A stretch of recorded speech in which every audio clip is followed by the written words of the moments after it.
please pass the baton to you. Yes, thank you, Chair. I wanted to start with a question of clarity on the word immediately, but I won't.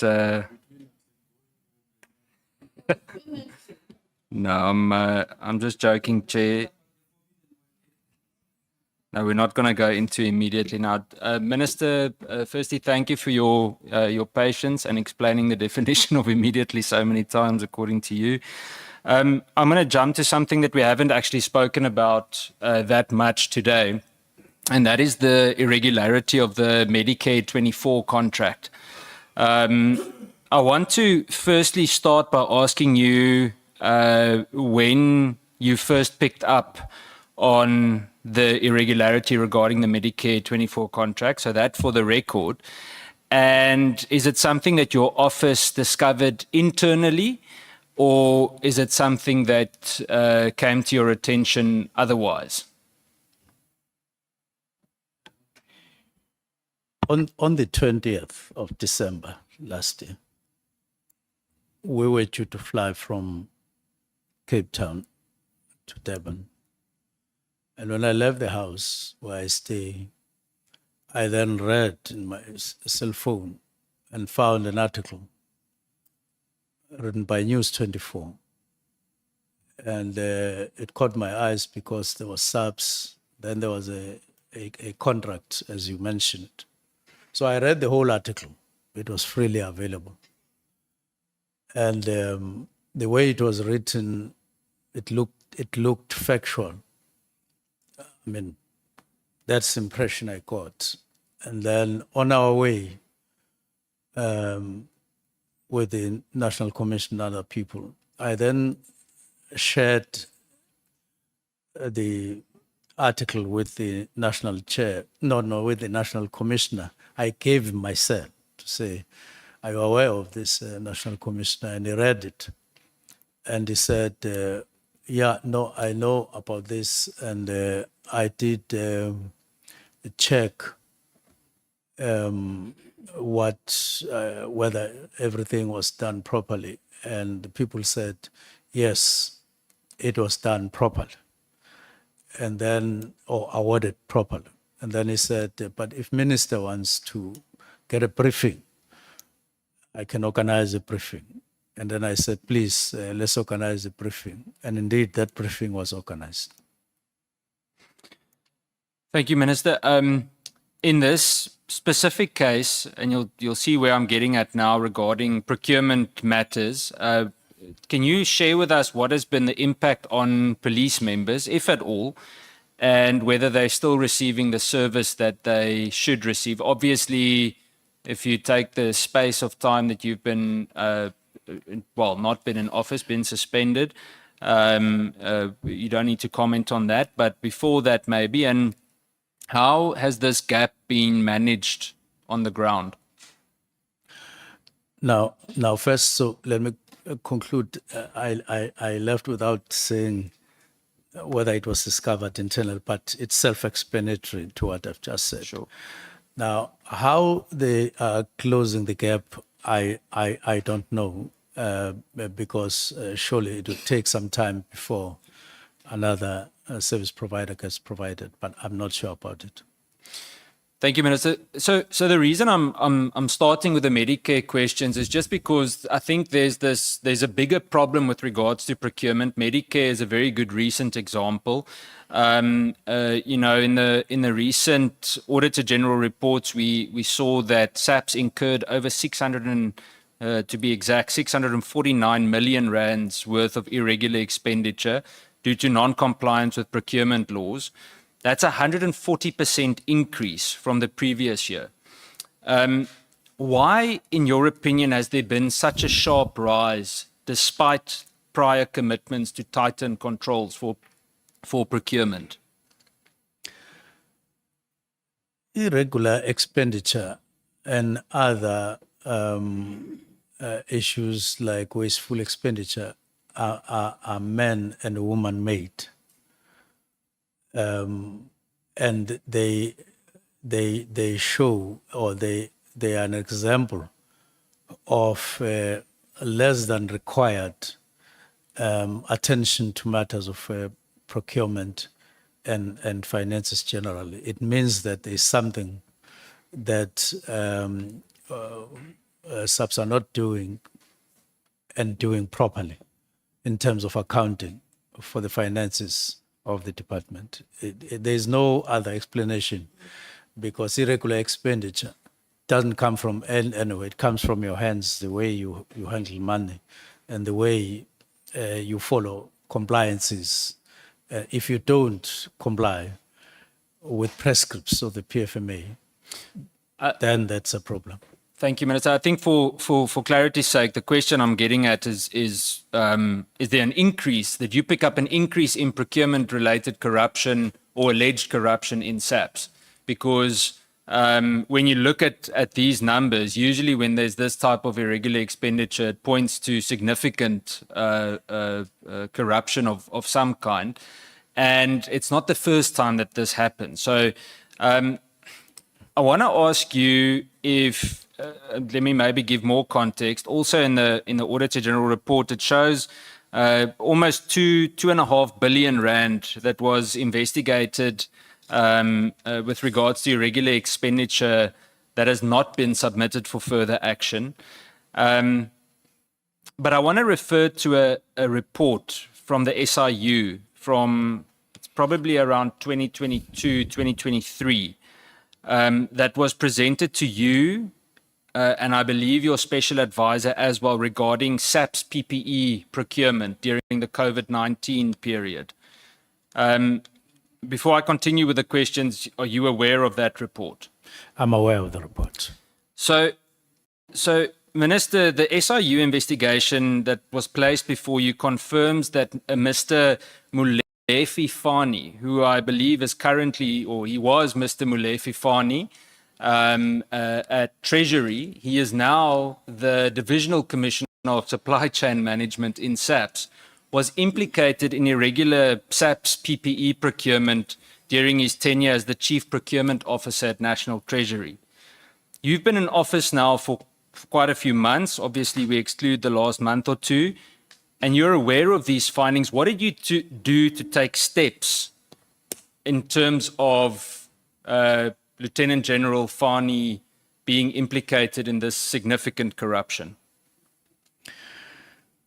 First, your first question that that deals with issues of irregularities and so on, whether it is a trend. This tender alone and the irregularities that accompanied it as it was awarded are quite a worrying factor, looking at the figure, 360 million. It's not a small thing, and whoever would have approved it would have applied their mind and would have crossed all the T's and put all the dots on the I's and so on. Seemingly, it was not done. Now, I'm aware of the SIU report. I'm aware of its pointers. It's a matter that the accounting officer is aware of. Now, it's a matter, I think,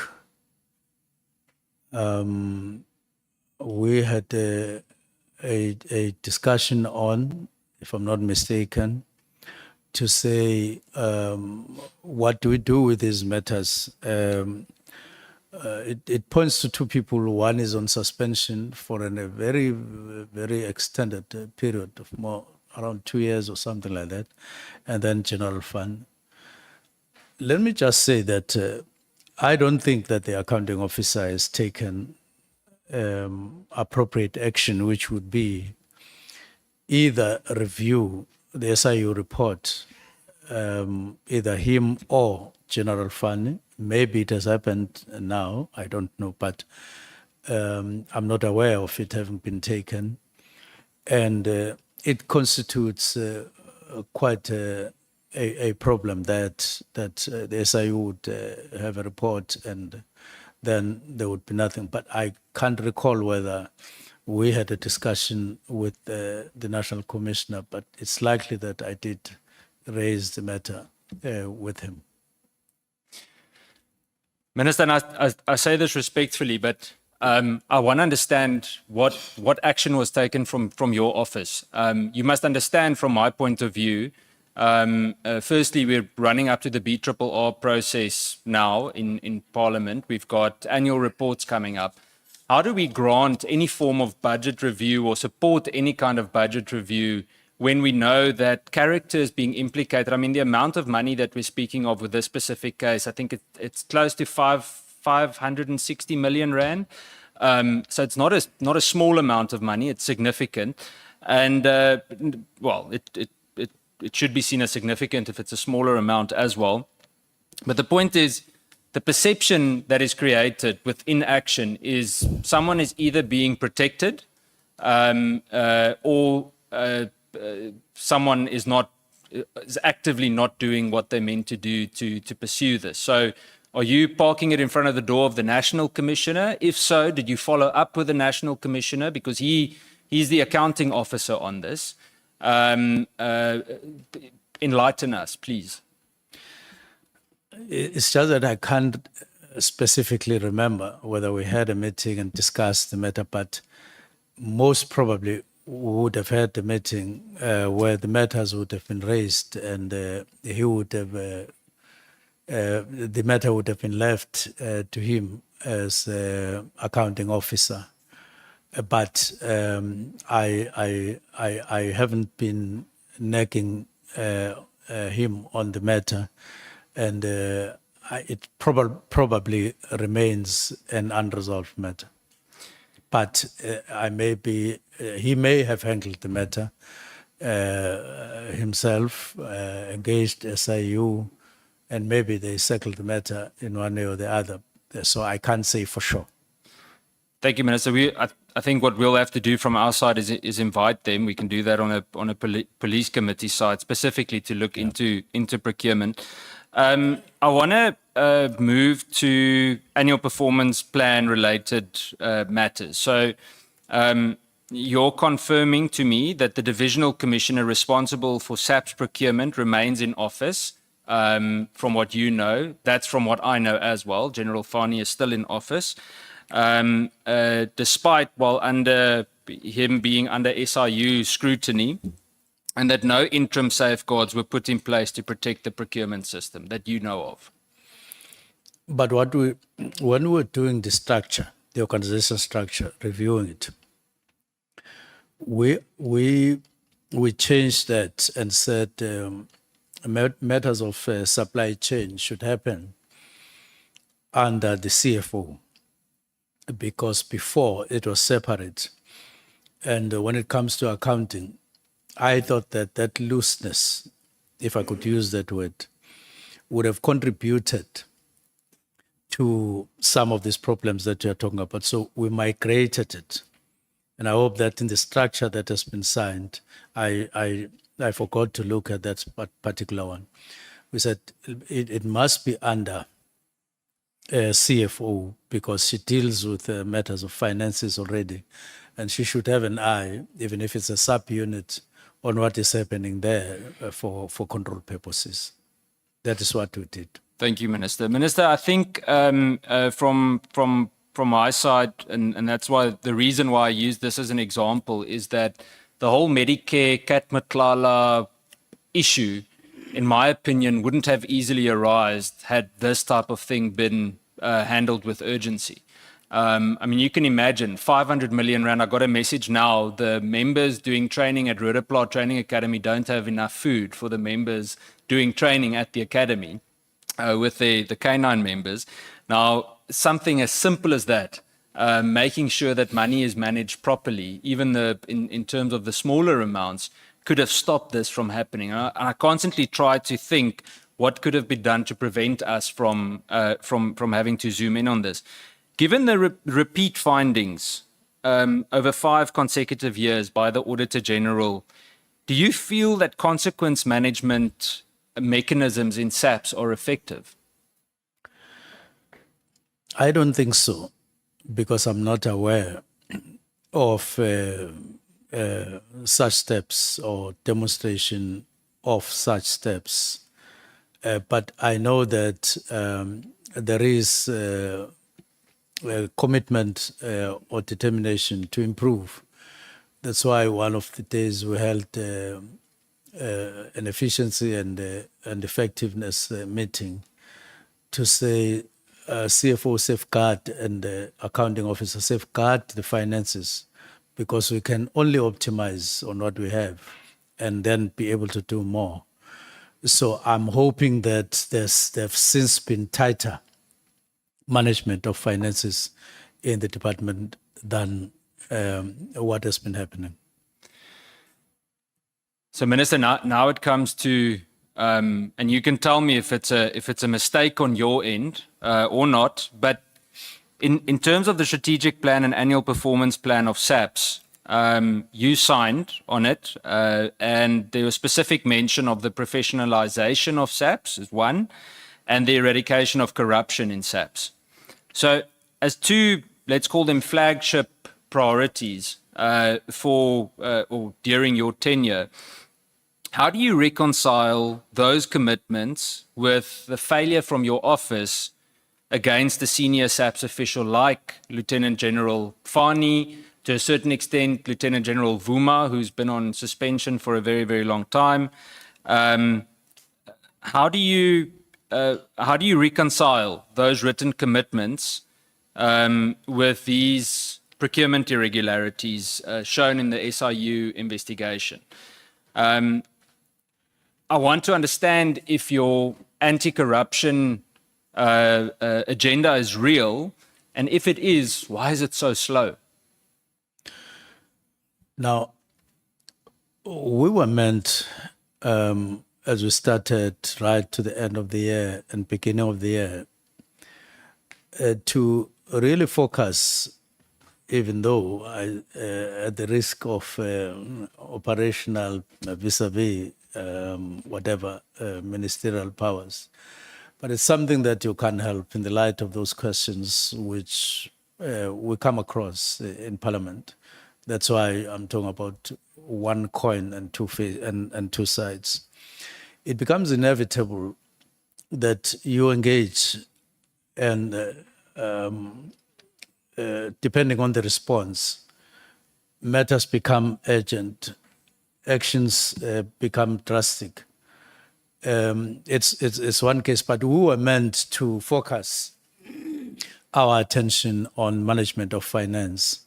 And I think capacity is there to improve drastically on this.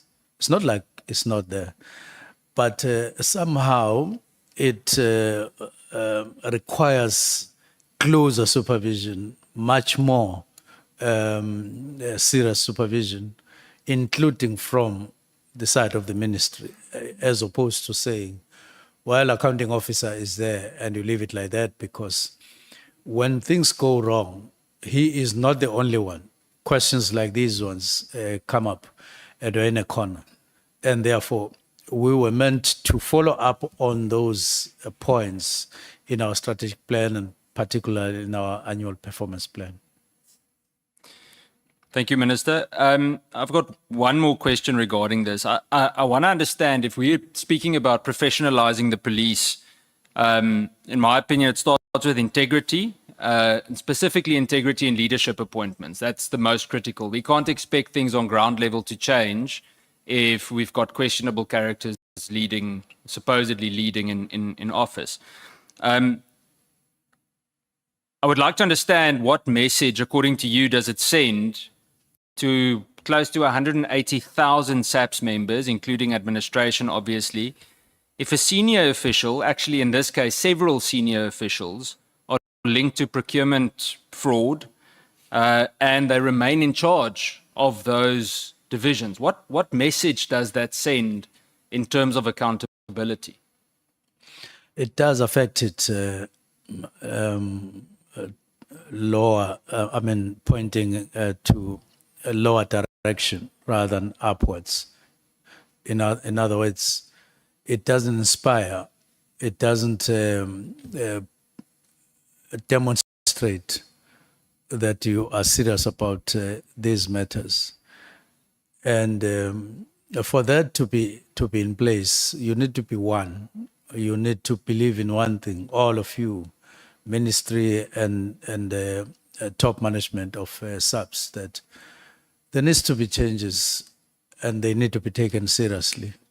And that is what, rather than going on and on, taking things for granted, especially with the fortunes of on the financial side decreasing as it's happening, and we're more and more getting to be found wanting in terms of the quality of service, in some cases services itself. Like you are quoting one example. It doesn't look good that there would be such and so on, but don't forget that I'm on leave. I don't want to get on matters when the acting minister is there. But generally speaking, that's not inspiring. Very thank you, Minister. Minister, in terms of this whole procurement issue, I think that something that is frustrating to us is that we've really come to a point where we constantly hear the answer. We've actually heard this. General Sabia also pointed to that. The impression is created that we're okay with the current management structure. There are just minor oversight things that need to. Let me make it clearer. We're okay with the individuals in senior management positions, and that there are minor oversight functions that need to be improved. But I want to hear from you. Do you think it's time for the changing of the guard? Is it necessary for the South African Police Service, let's say the top 10, to be audited and possibly replaced? Well, I wouldn't necessarily put it exactly the way you put it, but I spoke earlier on about the need to overhaul certain aspects and sections of SAPS. There is a need just to refresh and the organization. How you do it, it's a different matter, but that, because I think that sense of a repetitive kind of stance on things is now at odds with what is expected either in Parliament or elsewhere, and therefore there is a need for some kind of action, whether it is in that form or in another form. But it's difficult. It's going to be more and more difficult to leave just things as they are and go on just like that. Minister, if you were back in office tomorrow, figuratively speaking, what would you do regarding this specific matter, this SIU matter? If you know all of these people are still in their positions, what would you do if you're back in office tomorrow? Well, it's to call for a report. Where are we with the SIU report? Because as I'm saying, I'm sitting here talking. There may have been things that have been done since I left, but that would be something to be found out, and then act on them. And I do note that it does require solidity of a certain level to get into those matters and correct them. Minister, I want to jump to Mr. Cedric Nkabindi, his appointment. We've touched on it a lot. There are one or two questions, I think, for the record that are important. Just in terms of the process, I want to understand, did you go through any kind of do you know if there was any kind of a security clearance process with regards to Mr. Nkabindi? Did he get security clearance? Was there any kind of vetting process in terms of clearance? That is a standard practice, and I take it. I'm risking here because I am not called for it to see it, but that's a standard practice that there should be vetting. It's one of the standard practices. But you're not sure? In the sense that I don't remember asking for it to see it, but this is not managed within the employment of these people is not of the staff in the ministry is not necessarily managed within the ministry. It's managed by particular people in subs, and they are the ones who ensure compliance. I would need to talk to them to find out whether there's 100% compliance, but I take it that there is. So, Chair, I think that's an important note for us for reporting on this, is that there is a serious gap in terms of due diligence being done, because, I mean, surely, Minister, you want to know you could be able to trust the person sitting next to you. And I don't want to cast an aspersion on Mr. Nkabindi, Yes. but his name pops up everywhere. So surely some kind of due diligence had to have been followed. In terms of his suitability to manage confidential policing and even intelligence information, did you have any indication outside of that security clearance that he was suitable to handle that he was trustworthy to handle that type of information? Yes, in the sense that, well, even without necessarily doing any specific check, but before he came to work with us as chief of staff, he was working at forensics in a bank. I would imagine that he wouldn't have worked there without being checked and being certified in terms of suitability to deal with confidential matters. And before that, he was at IPID. Now, normally, you would take that experience and passage of time and him as a sign that there would have been confidence when he worked there in those matters, because these are sensitive areas of work. Minister, respectfully, banks don't answer very positively in that sense anymore. I believe recently in Cape Town there were 2 cases of arms dealers that were found with large amounts of firearms in containers, and they were both employees, quite senior employees, I might add, of very well-renowned commercial banks. So my question comes back to that due diligence. I want to understand if he did not have security clearance, or if you're unsure about it, why was he granted access to such sensitive material? Well, I don't say he doesn't have security clearance. I'm just saying that I didn't ask for it. I don't remember asking for it. But we've been discussing clearances of other people, and I take it that he has. And I take it that he has what it takes to be chief of staff and to handle. I haven't heard anything coming out negative about him up until this kind of upheaval, where what you're talking about then similarly is coming here and there on him. But before that, there was nothing. Minister, yeah, the doubt, and it could be that SAPS or SSA slipped on it, and we'll be able to follow that up. But it can't be that a chief of staff comes into such a sensitive position, and we don't know whether that person has the clearance that they mean to have. And again, it's similar to the procurement issue. We could have potentially prevented a lot of the leaks and things that took place. Apart from a little bit of work experience at IPID, what skills specifically of Mr. Nkabindi stood out to you or convinced you that he should be capable of being in such a senior position in the ministry? In terms of, I'd say, more complex policing issues and even intelligence matters, because he would obviously have been exposed to that. He's really put into a position where he's in the belly of all the action. So, what specific experience apart from IPID stood out to you?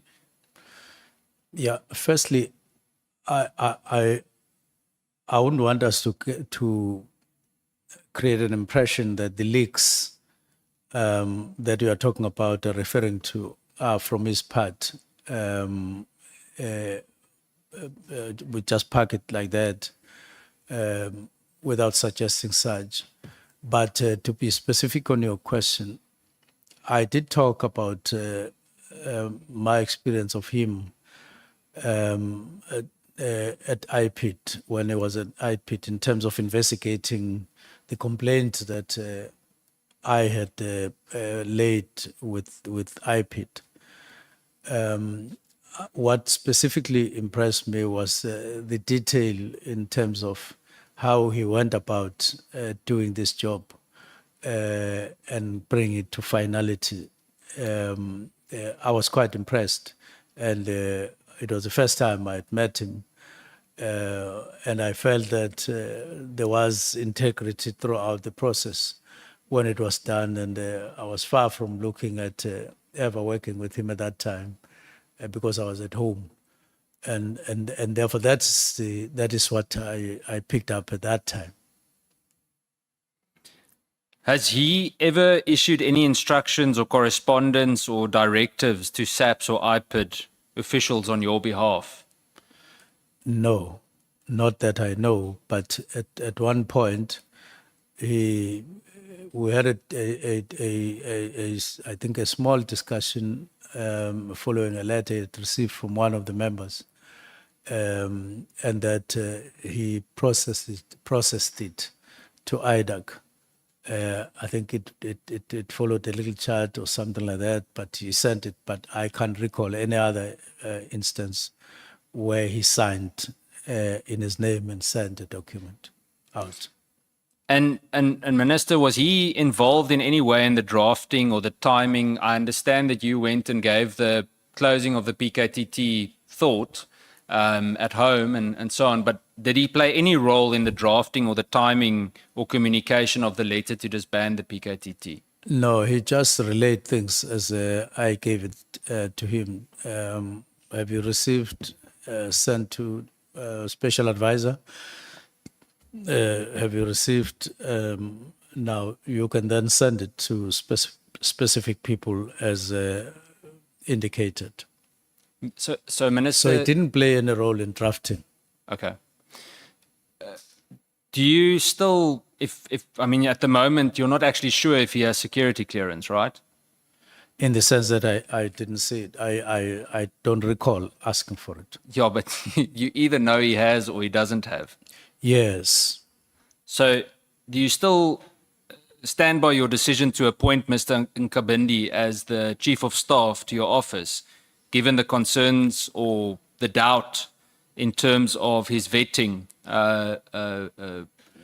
background? It's exactly what I'm trying to avoid, because I can't, on the basis of something that I'm not sure to answer you specifically, and then I answer as if I am sure about your earlier question. And so I would want not to answer that particular question, but if I were to confirm and see his security clearance, that would be in the right direction to make me answer that question with confidence. But other aspects like qualifications and so on, and like stability in terms of being present at work all the time and following instructions, and not lapsing for a day or something like that. Of course, there's room for improvement, but he has stability as far as that's concerned, managing staff and so on. But to be specific on your answer, I would need to get that document.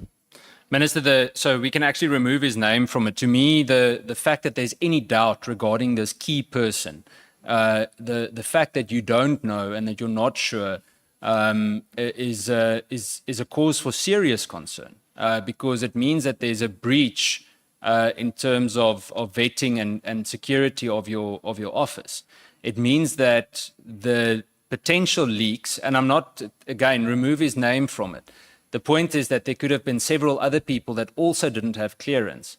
And I want to say to you that if it is so that he didn't have security clearance, then obviously there's a significant breach. But if it is so that he does have security clearance and all of these leaks still occurred, then I would be seriously worried about the clearance process as well. The point is just that a chief of staff, you must know, he's either cleared or he's not, because if you're not vetted in such a sensitive position, especially with this drama that we're facing at the moment. I take your point.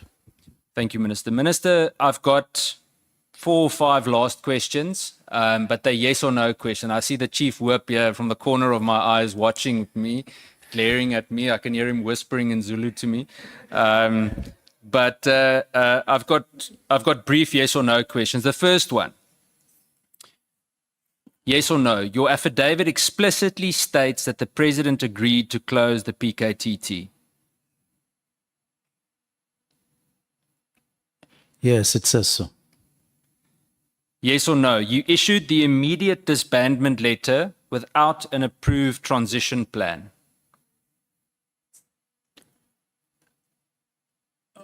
Well,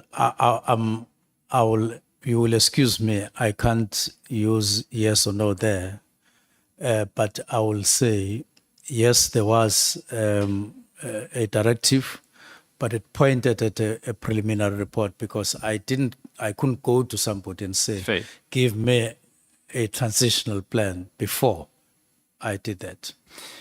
Yes or no, Minister, you met or communicated with Brown Mchunu or Kat Matlala in the 14 days surrounding the 31st of December? I definitely didn't communicate with Mchunu on the 31st. I haven't seen that. Thank you, Minister. Yes or no, you will submit your devices, or you will be willing to submit your devices for independent forensic review? I would be more than willing to do so. And there's absolutely no reason why I shouldn't be willing to do so. Then the last 2, Minister, yes or no, you personally appointed Cedric Nkabindi without security clearance at the time? I can't say so because of what I said earlier on, that I may be making an error to answer you directly on that, because he may have, in terms of compliances that are required of him by the team that was handling his employment. I don't think they would have taken him without it, but I'm subject to confirmation or otherwise on this matter, because I don't do it myself, the employment part.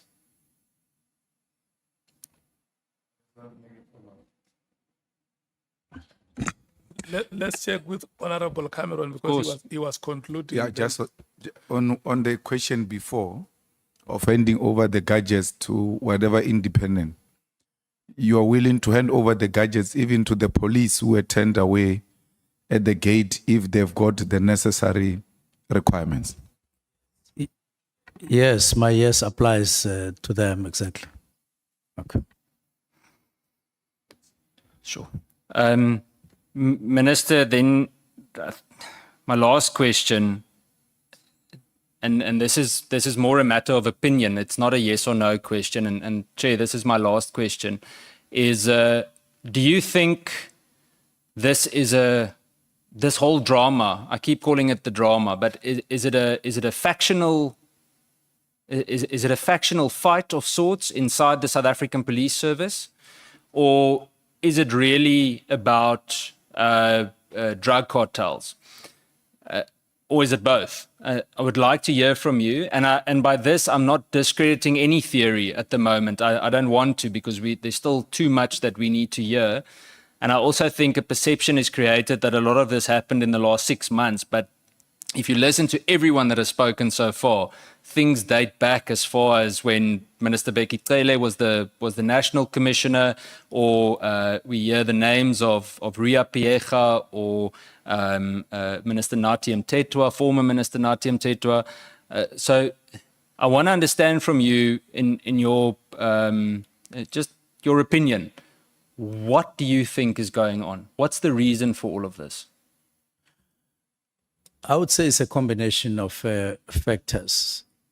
One, less than required coherence, unity and coherence on the side of police executive management or top management. Two, it would also include personal battles informed by one interest or the other over time, and then streamlining people into columns, as I would put it, in accordance with how they would have dealt with matters of differences and so on of one kind or the other. But more than that, what I would want to say in the Ad-hoc committee, to the Ad-hoc committee, is that it's an opportunity, this one, to correct, if I could use that word, what's wrong, to deal with it. It's an opportunity to face reality. And my reading or my assessment is that it can't be nice. It can't be nice. It's an upheaval period to which you have to apply your minds quickly and decide at the same time, but carefully, and so on, because it's an opportunity that otherwise wouldn't have just come walking to you. But you do need to seize the moment and seize the opportunity and correct the situation for the future. Thank you, Minister. That's it from me, Chair. Thank you. Thank you so much, Honorable Cameron, Honorable Malim. Chair, my apology. Before you give to SC or before we break, an apology to the colleagues. You know, I forgot to ask the minister if you know a guy called Jerry Boshoga. The mother sent me a message. He has been kidnapped from the 18th of November last year. And the allegation was such that Matlala had to do with it. And this case has been going on for some time. It's almost a year now.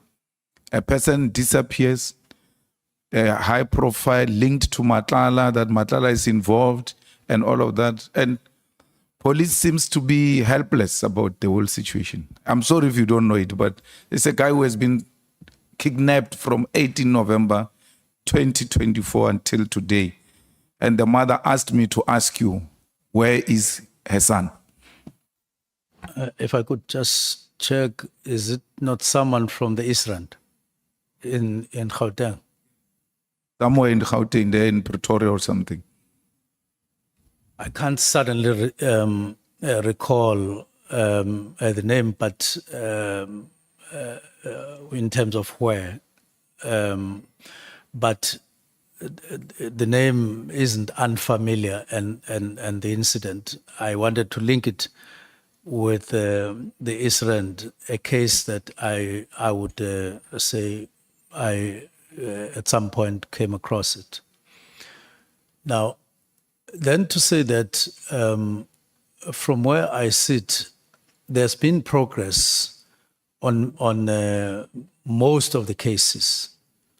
And I wouldn't have expected that we have an outstanding matter like this one for so long. And I know that in some cases, really, they've done a sterling job, these teams that deal with these matters, often risking their lives and so on. So they generally have been performing well. And so this one would be an exception. I would make an effort as a report back on your side that I would inquire with the minister to check for us, and I would revert to you. But I would need your number to revert. Thank you. Thank you so much, Honorable Malim. I think this is a very, very serious matter. It's a matter of national concern, and we must take collective responsibility, all of us, that the police commissioner was here and it escaped us. What we should do, SC, let's write back to the police commissioner and request an explanation or a progress report, even if it's just one paragraph or one page. I don't think it will be wrong for us to make that follow-up. These are some of the things that South Africans want to hear us doing, demonstrating that we can act on their behalf. Thank you very much, Honorable Member, for that decisive intervention. Honorable Skosan. Thank you, Chair. Just before the SC, the minister in that recording which was played here, it said it is a common cause that General Khan, who has previously been accused in drug operations, if you can clarify, because it was played here, being accused in a... Let me check with you,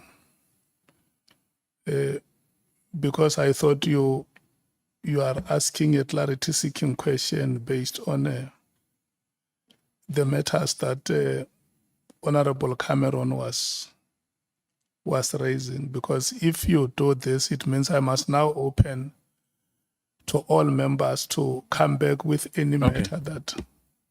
Let me make things easy for you, Chair. We will ask the next one. Okay. Yeah, because the person who was quoted here is still coming as well beside the minister. Because that recording, which we didn't get that thread, there was an issue as well in that. So I wanted clarity, but if you say that you will open up, it's okay. Yeah, thank you so much. Minister, Honorable Minister, before I give to the SC, just to pass the following. General Mchunu, when he appeared before us, he stated here that he could not conclude that you were a corrupt person. And secondly, that the Edward Senzo Mchunu that he knew would not have signed the letter to disband the PKTT or the NPKTT. The Edward Senzo Mchunu that he knew. So when a statement like this one is put to you, is it your understanding that General Mchunu had a high regard for you? Number one, he says that, look, where I am, I can conclude that Minister Mchunu is a corrupt person. Number two, the personality that I know, sitting here, I'm still not convinced that he could sign or put his signature on a document like this one. Do you understand him to be a person who had a high regard for you?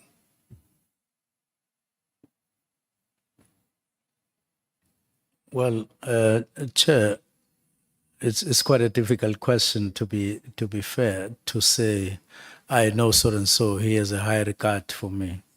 So-and-so has a high regard or lower regard. Normally, we don't accord such accolades to ourselves. But to the extent that you're asking me a question, I have no reason to believe or to think that General Mchunu would have, especially with the second one, he would have meant that he has less regard or even undermining me for signing the letter or for having written and signed the letter. So I would want to respond like that for now. Let me check you as a public representative, and you have deposed it here that the intervention was publicly announced that there are political killings in this province who are going to do something about it. And the Honorable Cameron has asked you about a transition plan to say, when that decision was taken and communicated, has there been an effort as a public representative to go back to those communities that have been affected to say to them, look, we have decided the way we did, and this is how we are going to deal with all those matters going forward? Has there been any initiative like that one? Not as yet, Chair. Not as yet. The last question, Honorable Minister, would be 2 months, and I'm taking from what you have said, 2 months after the decision has been taken, a briefing with the president happened. Am I correct? It might have been 2 months or less, because I remember you said something like February or March. Yes. Yeah. Had the president disagreed, because the record we have is that the president has agreed. Had the president disagreed, were you going to reverse the decision? Definitely. Thank you so much. Thank you so much for your answers, Senior Counsel. Thank you, Honorable Chair, honorable members. Chair, just one. I'm sorry, Senior Counsel. Would there be a small opportunity for just 2 recommendations? Yeah. Just 2. Sorry, Senior Counsel. The first recommendation that I would want to make, I would transmit it, but I will just take a short version thereof because it's longer. I'm requesting or recommending that the Auditor General be approached and appointed to conduct a full and independent audit of the National Political Task Team's financial matters. There are some detail that's the first one. The second one is that we as a country, that it be recommended, I know that you are going to go to processes, that instead of having what we have now currently, your SIU, your IDAC, DPCI and other agencies, we consider recommending strongly that a transparent and accountable, no, not this one, that a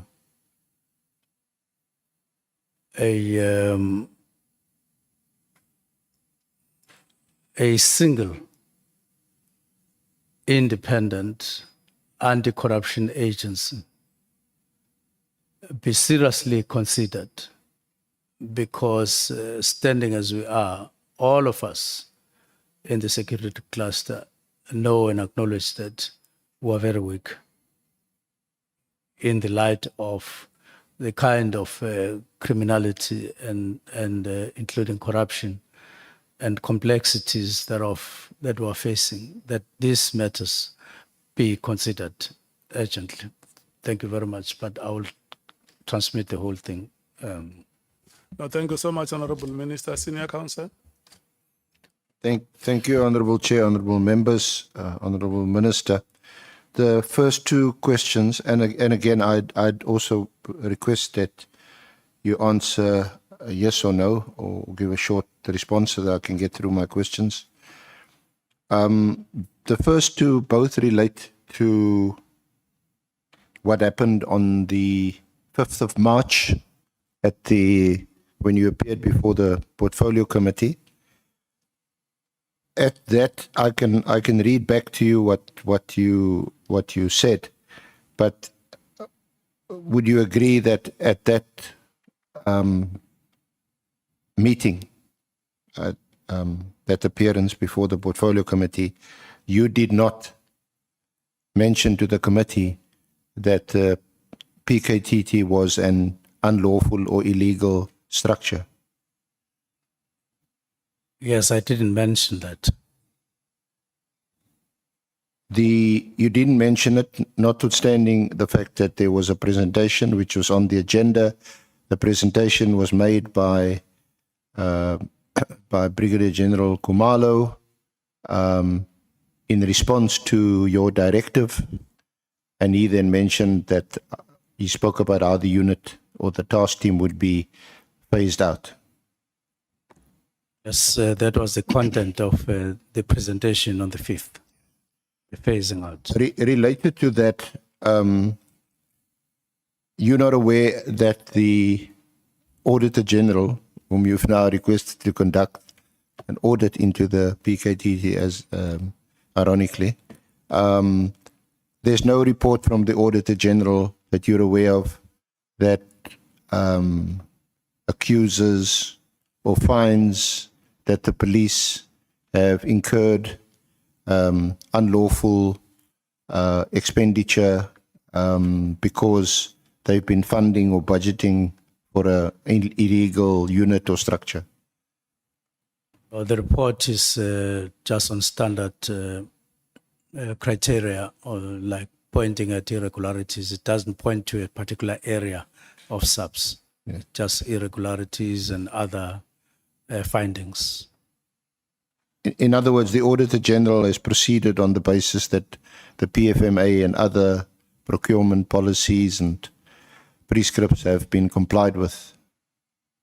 Well, I wouldn't know what the findings assumed or not assumed. Yeah, I think that question is too broad and perhaps unfair, but particularly in relation to the PKTT, there weren't any adverse findings.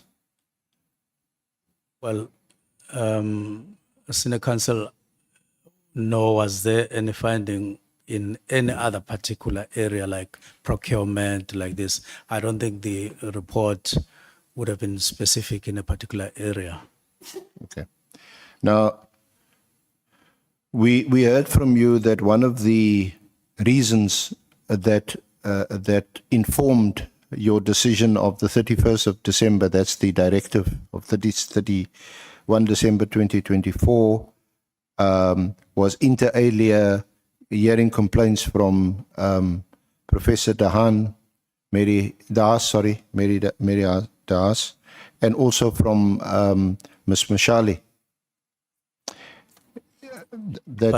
But also from... Yes, I said amongst others. There were. You also received other WhatsApps, and so some have disappeared. But you mentioned, I'm asking specifically about Ms.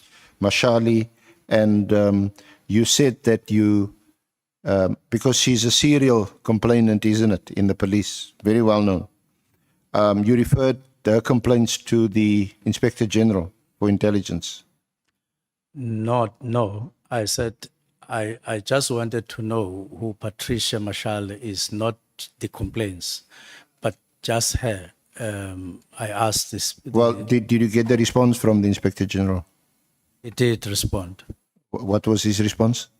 His response was that, yes, Patricia Mashal, on some cases, reliable, but in some cases she takes things that are factual and sometimes changes them and so on. So he gave a picture of somebody.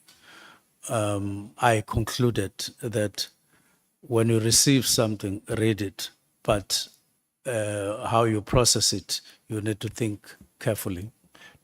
Following his response, did you conclude that there was substance in some or all of her complaints? In some, I would take that, but not all.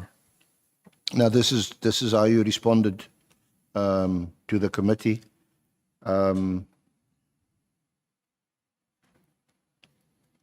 But I must state this, that one of the people who is quite frequent in making allegations on social media regarding police, I took the initiative of referring back to the Inspector General to say, Inspector General, I frequently receive allegations from this person concerning SAPS, concerning leadership of SAPS at management level, including the National Commissioner. Do you recall saying that?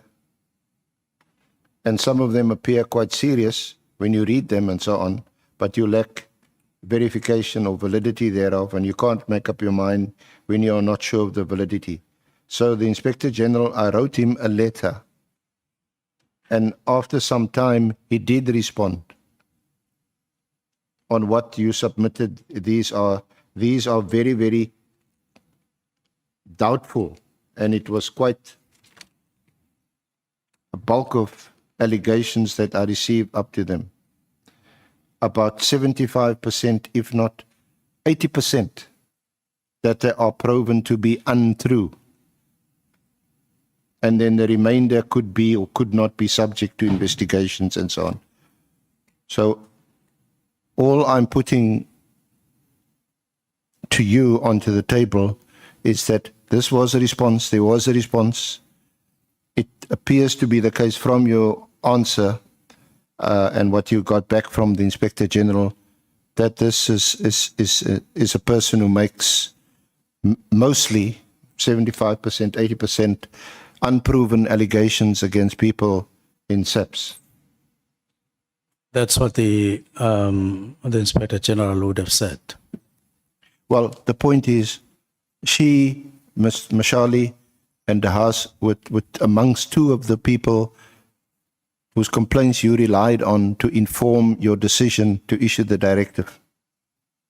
No, I think that's where I've been insisting that there's an error there, and I don't know why. I said there are people, some of them officers who had served in the National Political Killings Task Team, some of them are still there. You would recall, Senior Counsel, that we even held a meeting to say, I wanted and I prayed that those people, means be made for them to appear so that they can speak for themselves. And I said there's a high risk and therefore it would mean a detailed plan or meeting conditions.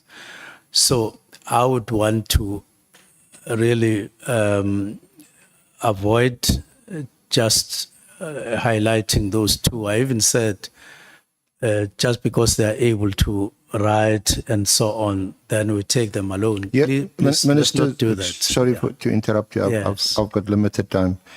The point is that you mentioned her as one of the persons that influenced and that informed your decision, and in fact, you attached to your affidavit a number of her complaints. It's attached to your affidavit, so you clearly must have taken them seriously.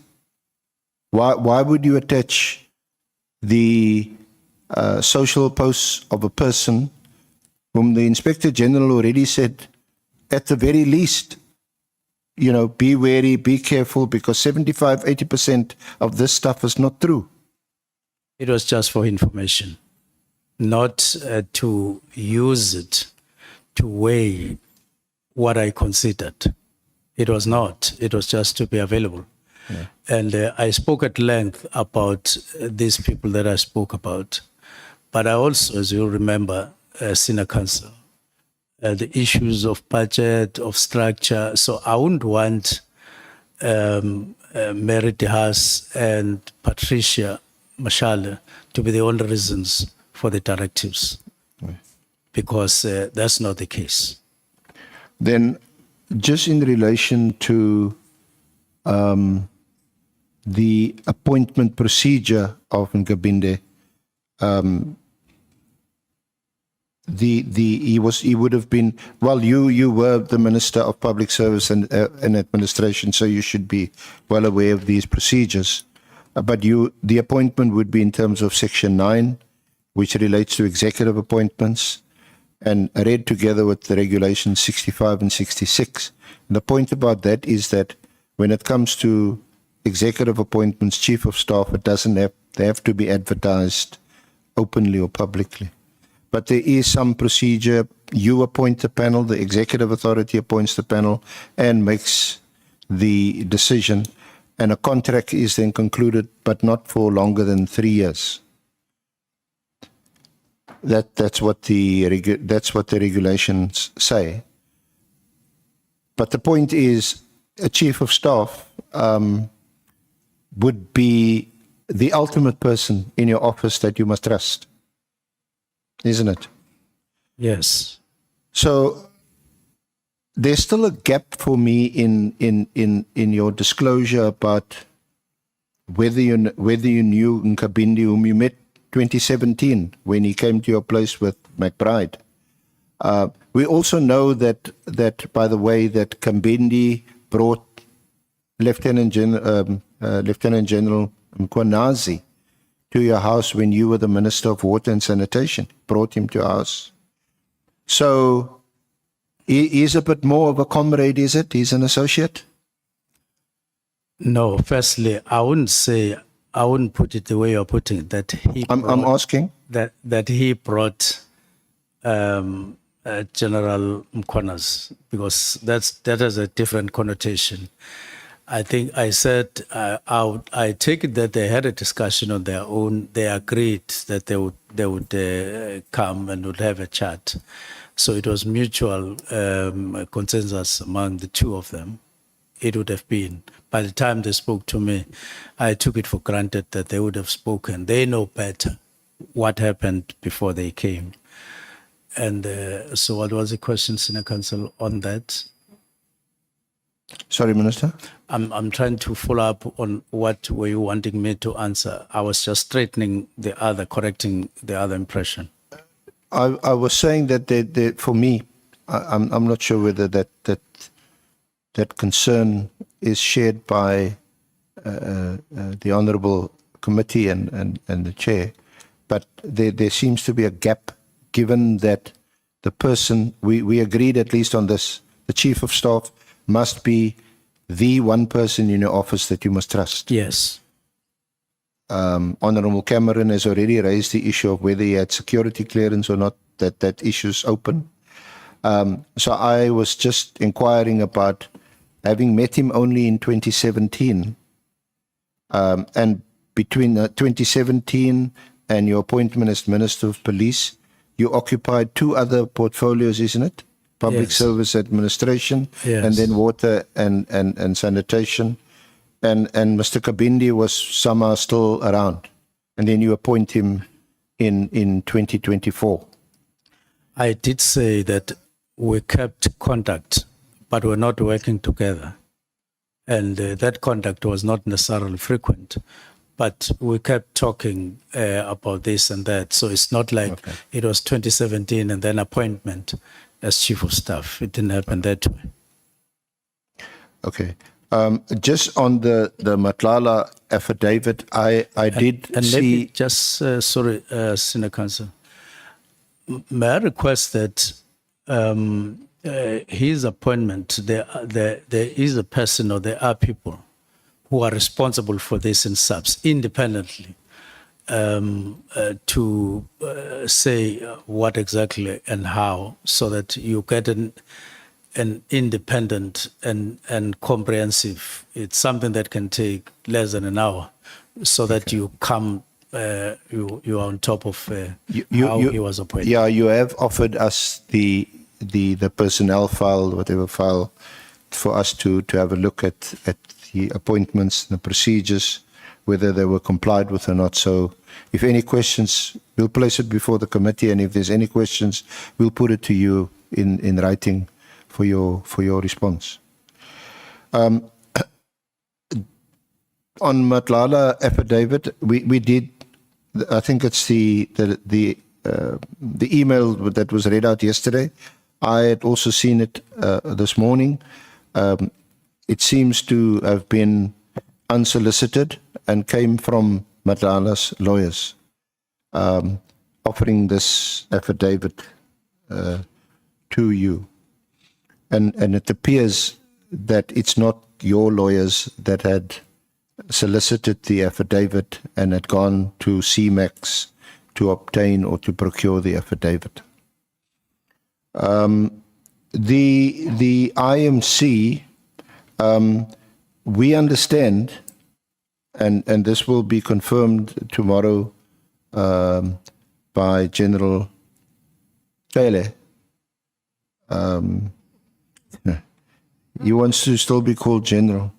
He says that our current Minister of Justice and Constitutional Development, I'm not sure whether you'll know as a minister appointed by the President, whether it's in a presidential minute or some kind of document, but her functions as a minister still includes serving on the IMC for the political killing stars team. So a question is, I think that's also been asked by other honorable members, is you said that the IMC has also been disbanded or perhaps also disestablished. And we inquiring about where did that come from? Was that a presidential instruction or what was it? Because a current minister is still on her list of things to do is to be a member of the IMC. Well, I'm not aware of that. I'm not aware of that. Okay. Yeah.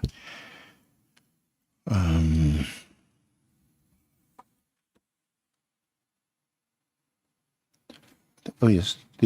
Perhaps lastly, do you know a person by the name of Suleiman Karim? Suleiman Karim. Suleiman Karim, yeah. Karim is Carrim. It could be a person I may have met once or something like that. Okay. Again, Minister, it crops up in a string of emails that goes in between Matlala and Karim, and one of the WhatsApp says from Karim, "Good morning, Minister. This is dated, what's the date? 6th of May, 2025. Good morning, Minister. Just received a call from our guy, who is a service provider for our health risk management project. He's got very serious concerns. Apparently, you gave a directive to scrutinize his contract, and while they must stall as much as they can to release purchase orders until you guys come up with something that can warrant the termination of the service." Then Karim says to Matlala, this is what he sent to you. And then Karim says to Matlala, then he called, referring to you calling him. Any comment on that? Now, I think I remember receiving such a message, but I didn't respond to such a message. Okay. Is that it? Thank you. Thank you, Minister. Thank you, Honorable Chair and members. Chair. And thank you for your cooperation, Minister. Chair. Thank you, Senior Counsel. Honorable Malema. No, Minister, there is a Suleiman who's a treasurer of the ANC or something in Mafeking. Would that not refer to the same? Or put differently, do you know the Suleiman who's the treasurer of the ANC in Mafeking?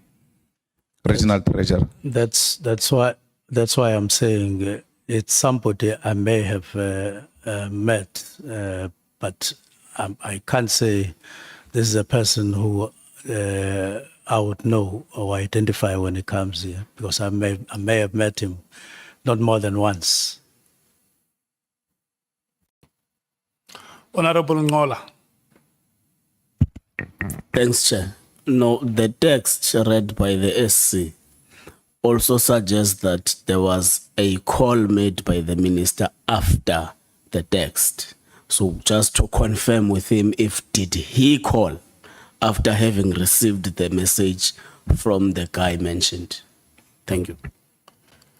I don't recall making a call to him, but I may need to look at what you are talking about. But I remember getting a message.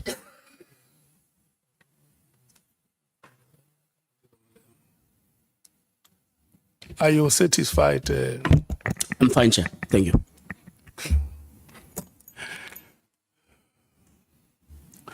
Honorable members, I want to thank you so much for your patience and your cooperation. It has taken us 2 days. You can imagine the honorable member who started questioning yesterday having to sit out for the rest of the day and the second day. I want to thank you so much for that. Honorable Minister, the last 2 days have been the longest of the days for you. And we want to thank you. We have arrived at the point, at the end of our proceedings, and we want to thank you for having stayed the course. It might not have been easy at some time, but you'll find ways to respond to the questions. And thank you for your resilience. SC and your team, the staff of Parliament, the members of the media, we are meeting again here tomorrow at 10 o'clock. The SC had requested that he may need about 4 to 5 hours to lead evidence. And members must come prepared immediately after we go past that phase. We are going to take questions. I don't know the number of members we will be able to take tomorrow, but I just want to advise you to be ready. Time permitting, we are going to start with questions. Honorable Skosana, Honorable Malim. Thank you, Chair. I'm not sure whether these air conditions works here. Chair, we are working under difficult. You know, see, this aircon is hot here, Chair. I'm not sure whether the other venue is ready. If it's ready, we can go back there, Chair. Thank you. The reason why I'm announcing this venue is because the other venue is not available. Or we change the dress code. Yeah, it's really hot. We may have to change the dress code. Be honest. Honorable Maleva. Honorable Kosana No. is having hot flashes. Chair, I was saying we hope as the proceedings proceed, we'll have an opportunity to also see junior counsels leading evidence. Thanks. Yeah. Yeah, no. It's an arrangement between the three of them. They will tell us when they are ready. It will be very good, especially I think SC just to one day have. You remember we commended you for bringing 2 young South African females. Yes, this is the cause of justice that we champion.